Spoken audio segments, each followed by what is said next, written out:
recording start شو بسم الله الرحمن الرحیم ملګرو عمر جمشید یم او دا وخت زه فضل نوخار کې په شوبره چوک کې موجود یم دا وخت زما سره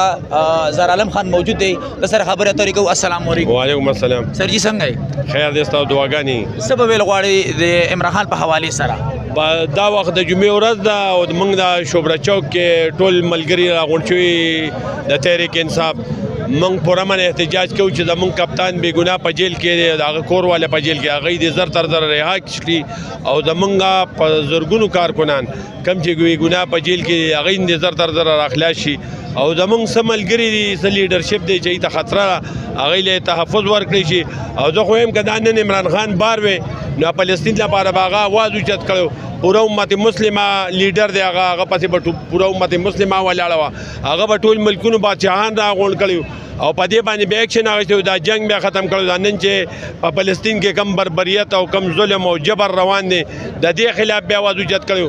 زموږ وفاقي مشرانو کې خو دا دم نشته چې دوی د دې لپاره آواز اوچت کړي هغوی خو صرف په دې پوهېږي چې په کې پي کې راټیټه کړې دې عوامو باندې راټیټه کړې د چیري بلوسم وزیر اعظم چې دوی باندې ګیس هم بند کړي او دوی باندې بجلي هم بند کړي زه بجلی زموږ نه په روپیا او په 2 روپیا یونټ لې واپس موږ باندې په 80 او په 80 روپیا خرڅه نو دا ظلم دې بند کا دا زموږ بجلی دا او دې عوامو ته بجلی 24 غنټه پرې دا لوډ شیډینګ ختم کا او ریټونه ارزان کا بجلی او ګیس هم را پرې دا ته زموږ مطالبه ده الکه قومي خو اردو کې وایي چې ټول په باندې پوښي کنه یار اردو کې وزا زهر عالم خان کی انٹرویو کی میں تھوڑی سی وضاحت کروں اردو میں تو سوال اردو کیوں کرنا اردو کی جواب اردو چینل نے